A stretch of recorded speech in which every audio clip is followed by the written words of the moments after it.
Всем привет! Рада видеть вас на своем канале, и в этом видео мы будем вязать вот такой карт-холдер или визитницу. Для вязания мне понадобятся буквально остатки пряжи. Здесь у меня целый моток, но на такой карт-холдер хватит и 1/3 мотка. Итак, это полиэфирный шнур Caramel Baby от пряжи Центр. Все ссылки и промокоды будут внизу под видео. И вязать этот шнур я буду крючком 3 миллиметра. Беру шнур и набираю цепочку из 20 воздушных петель. Это будет ширина. В начале вязания я никогда не делаю никакого узелочка.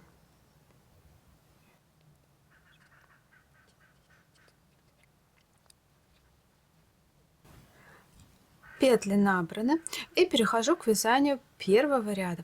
Я буду вязать этот карт-холдер очень популярным узором, узор паркет, и вязание этого узора начинается прямо с первого ряда.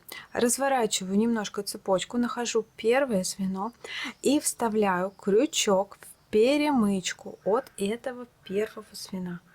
Вот так.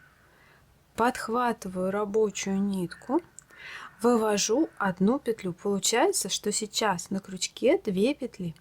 Эти 2 петли я провязываю вместе. Дальше вставляю крючок в первый столбик, который мы только что сделали, и в перемычку следующего наборного звена. Подхватываю рабочую нитку и вывожу опять одну петлю. Теперь на крючке 3 петли. Все эти 3 петли провязываю вместе. Снова вставляю крючок в только что сделанную петлю и в перемычку. Вывожу одну петлю и 3 петли провязываю вместе. Этот узор называется елочка или паркет. Он очень плотный, хорошо держит форму, но при этом еще и очень прожорливый, как любой плотный узор. В общем, работаю такими столбиками до конца этого ряда.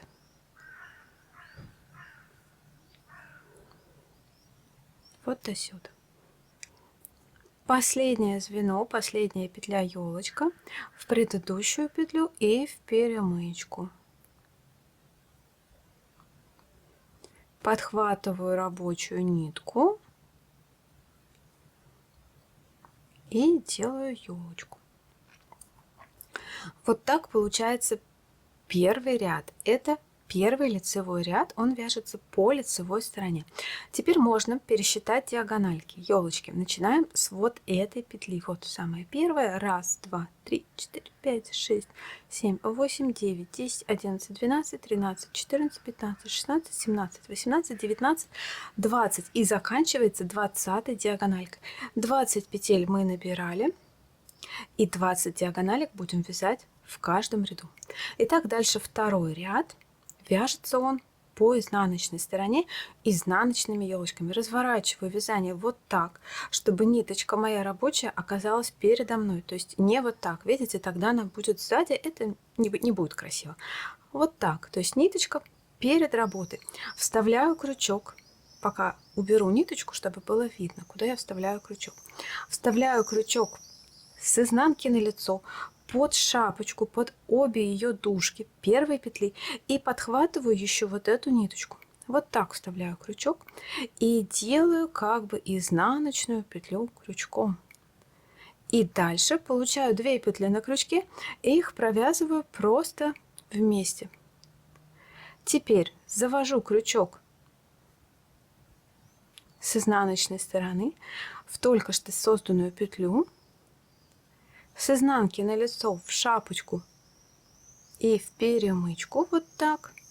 Здесь обе ниточки подхватываю и снова делаю вот такое движение, как будто бы мы вяжем спицами изнаночные петли. Вывожу 3 петли на крючке и провязываю.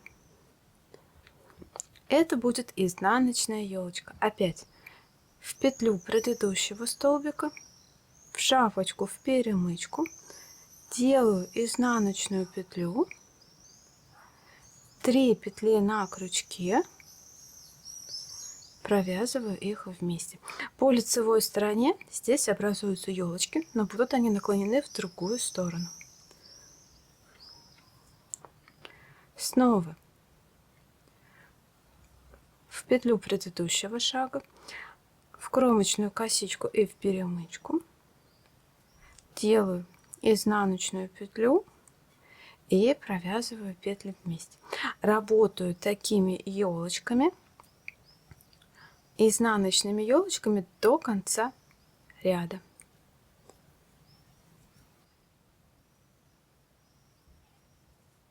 Вот так. Подхожу к концу ряда, остается сделать 2 елочки. Снова вставляю в петлю предыдущего шага, в кромочную косу и в перемычку с изнанки на лицо, вывожу 3-ю петлю и все петли провязываю вместе. И еще одну елочку нужно сделать. Смотрите как. Опять в петлю предыдущего шага. Здесь раскалываю вот эту косичку сверху и подхватываю еще вот эту ниточку. Вот ее хорошо здесь видно. Вот она. Подхватываю 2 ниточки. Снова делаю вот такое обвитие. Вывожу петлю. Я вывела неправильно.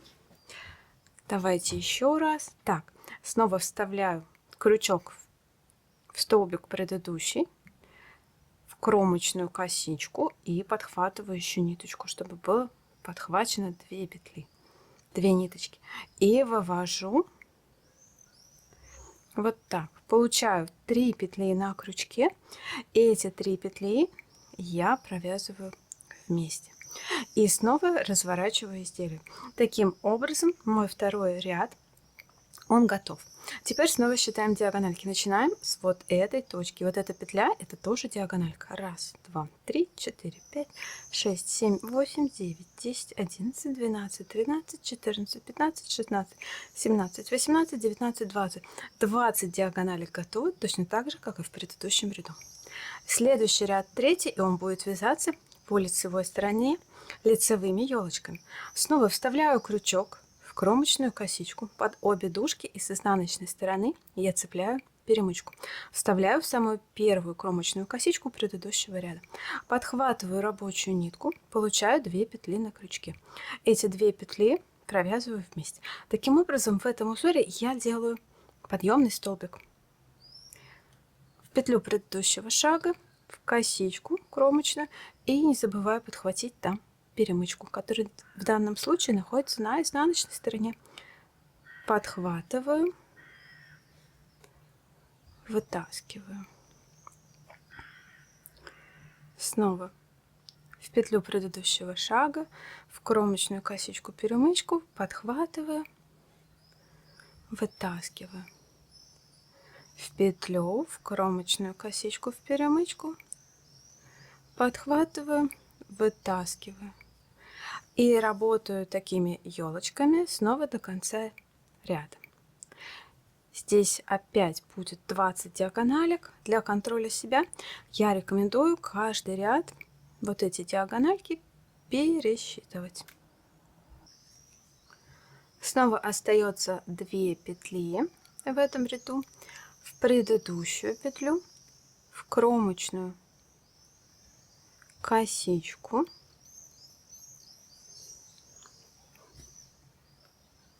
и там подхватываю перемычку с изнаночной стороны. Подхватываю рабочую нитку и делаю елочку. И остается последняя точка, куда нужно сделать елочку этого ряда. В петлю предыдущего шага, вот она, последняя петля, раскалываю ее сверху, прям вот так. И здесь я подхвачу еще вот эту ниточку. Вот так.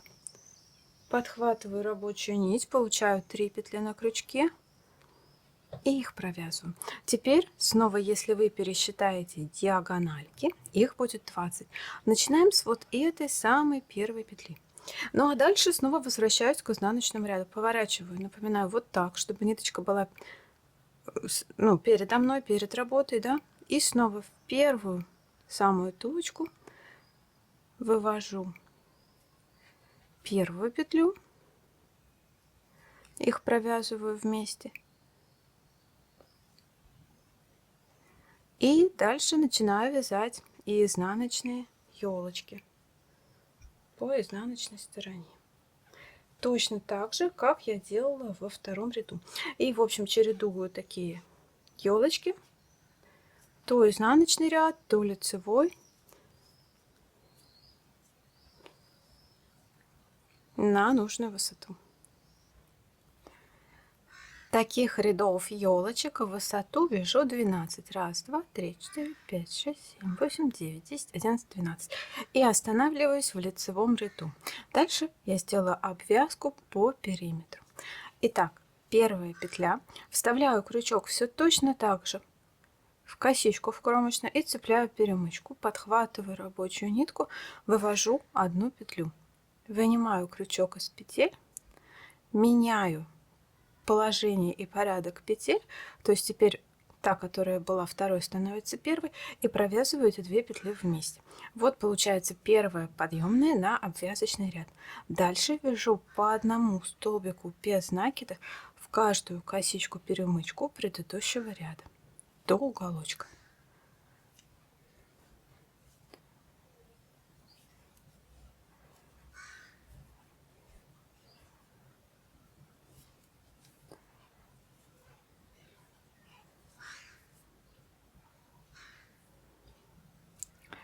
Подхожу к первому уголочку, еще несколько петель сделаю. Предпоследняя петля.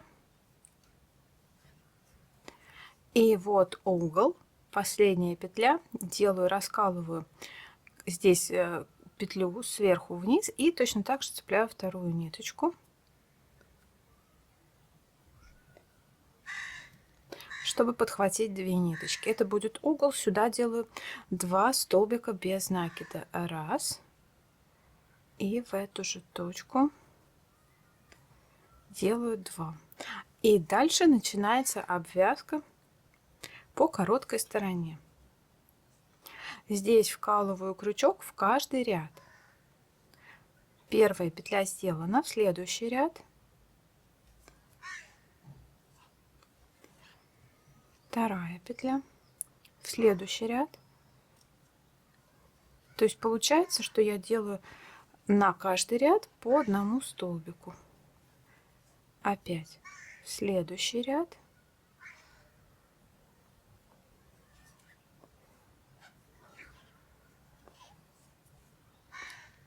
В следующий ряд. И вяжу так до второго уголочка. Подхожу ко второму уголочку. Так. Еще одна петля.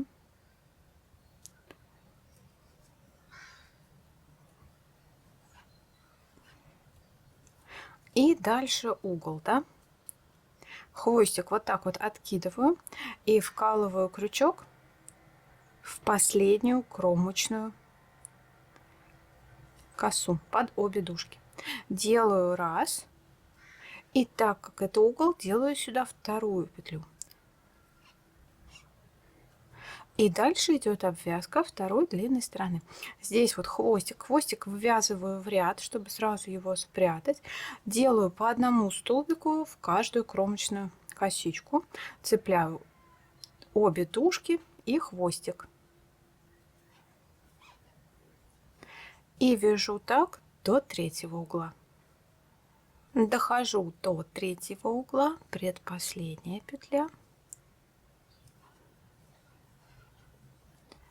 И последняя петля в угол.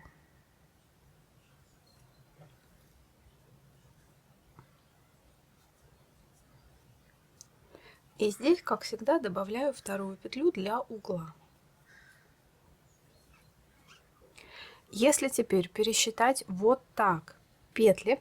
Здесь я считаю вторую петлю от угла, я ее захватываю в счет, а здесь считаю первую петлю от угла.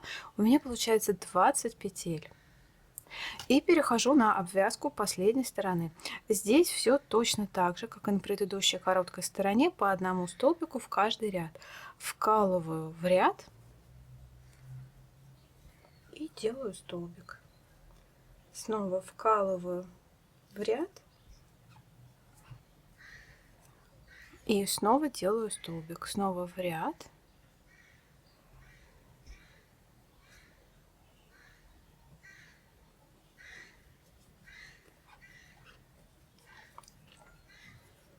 И работаю так до 4-го последнего угла. Подхожу к концу ряда, здесь видно, остается сделать еще одну петлю в один ряд. Делаю эту петлю, этот столбик. И дальше считаю опять от угла до угла. Здесь захватываю в счет вторую петлю от угла, здесь первую. У меня по этой стороне получается 13 петель. Здесь я опять считаю от угла до угла, и я захватываю вторую петлю в счет 1, 2, 3, 4, 5, 6, 7, 8, 9, 10, 11, 12, 13. То есть здесь тоже получилось 13 петель. Получается, что обвязка готова. Число петель везде одинаковое, и нужно просто обрезать нитку.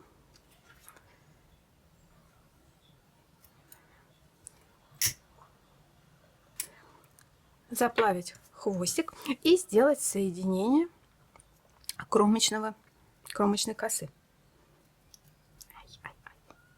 Вытаскиваю нить, вставляю крючок под первую горизонтальную, вот она, подхватываю хвостик, вывожу его, завожу в последнюю петлю и кромочную косичку последней петли, так, чтобы ниточка ушла наизнанку. Все, на этом первая деталь готова.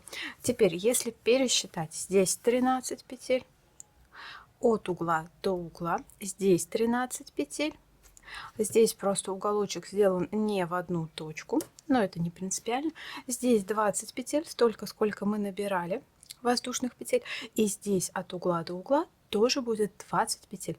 То есть стороны моего прямоугольника равны. Не забудьте спрятать хвостик в вязаном ряду, потому что он больше не понадобится.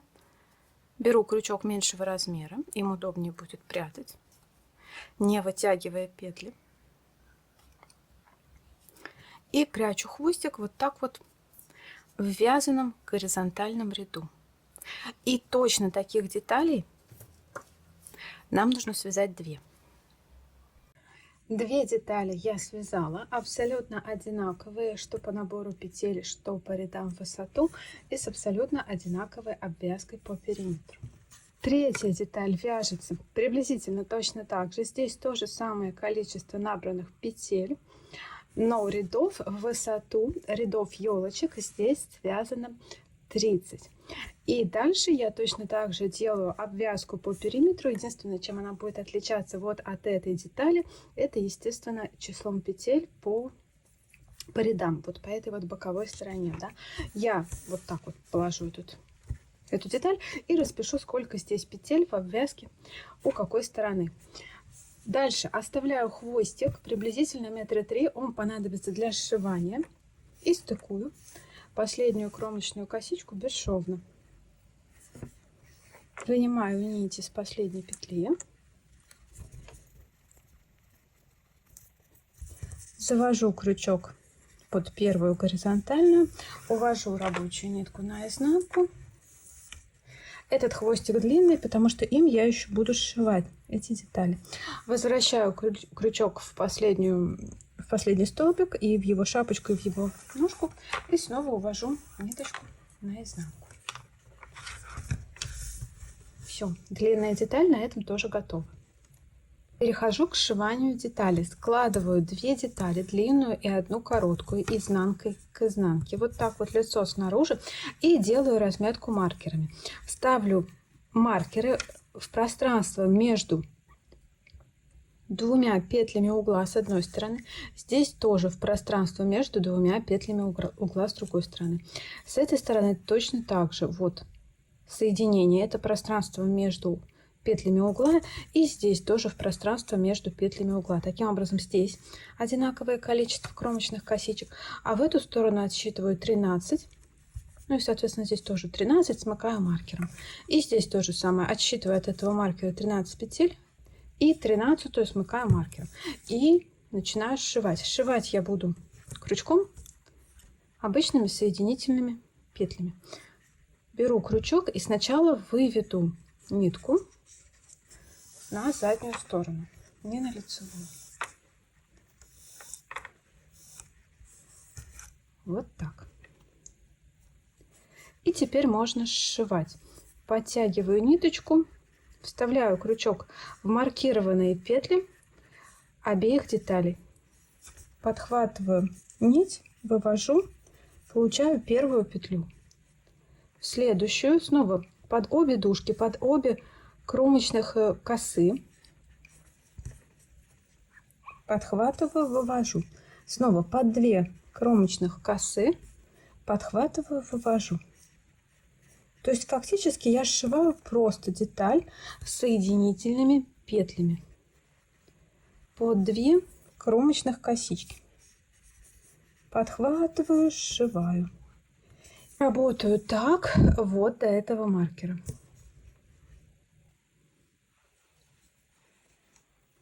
Подхватываю, сшиваю.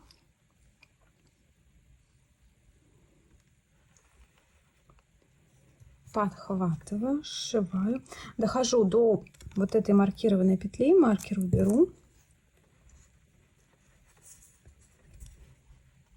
И сшиваю. Дальше перехожу на вязание по одной детали. Здесь просто сделаю несколько стежков, и здесь мне нужно разметить пришивание второй детали. Точно так же беру маркеры и размечаю сначала углы. Совмещаю кромочную между угловыми петлями на одной детали и со второй детали. С противоположного угла делаю то же самое.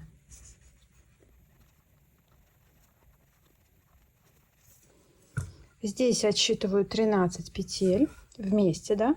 1, 2, 3, 4, 5, 6, 7, 8, 9, 10, 11, 12, 13. Беру снова маркер и его снова совмещаю. И с противоположной стороны точно так же отсчитываю 13 петель и снова совмещаю все маркером. Разметка маркерами готова, и перехожу снова к сшиванию этих деталей. Беру крючок. Сначала шью только по одной детали, просто под обе дужки кромочной косички. А когда дойду до маркированной петли, начинаю сшивать 2 детали. Вот она, маркированная петля с этой стороны и с той стороны. Здесь маркер очень мешает, но ладно, пока его не буду снимать. Вот, сниму маркер и начинаю сшивать уже 2 детали.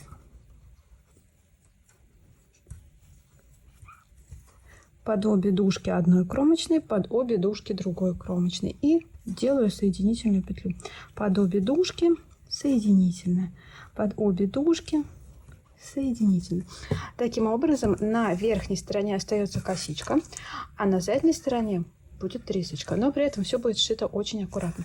Работаю так по периметру вот до этой точки. Отсюда мы начинали сшивать эти 2 детали, 3 детали даже. Довязываю до последнего маркера, фактически довязываю до конца, да.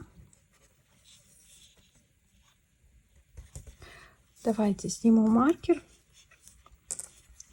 И здесь остается лишь соединить опять эту косичку бесшовно с помощью протяжки и вытягивания петли нити на изнанку. Вставляю крючок под первую горизонтальную,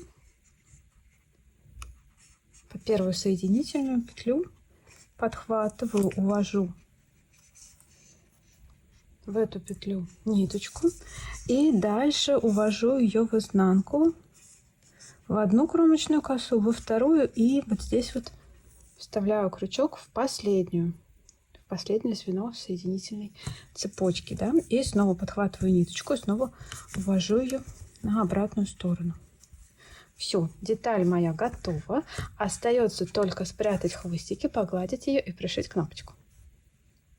Беру крючок меньшего размера и прячу хвостики в обвязочном ряду. Хвостик у меня здесь остается уже только один. Вот. И вот так прокладываю его на несколько сантиметров. Осторожнее, здесь ниточка немножечко распускается, потому что я отрезала заплавленный хвостик, иначе он мешает просовывать эту ниточку. Несколько сантиметров прокладываю, подрезаю прямо под корень и, естественно, заплавляю эту нить.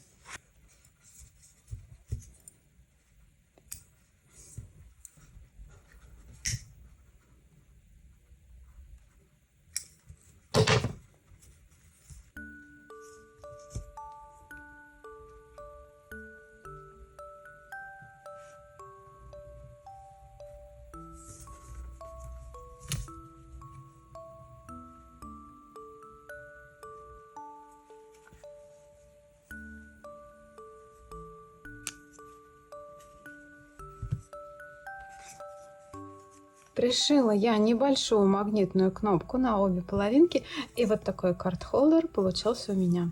Ну, или визитница, или кошелек, может быть, сейчас уже с традиционными кошельками никто не пользуется, в основном все пользуются карточками.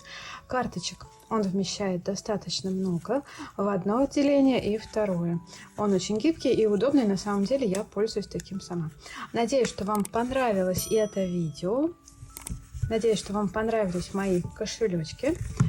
Заранее спасибо за ваши лайки. Если что-то было непонятно, задавайте вопросы в комментариях. Спасибо за внимание. Не забудьте подписаться на канал. Пока-пока.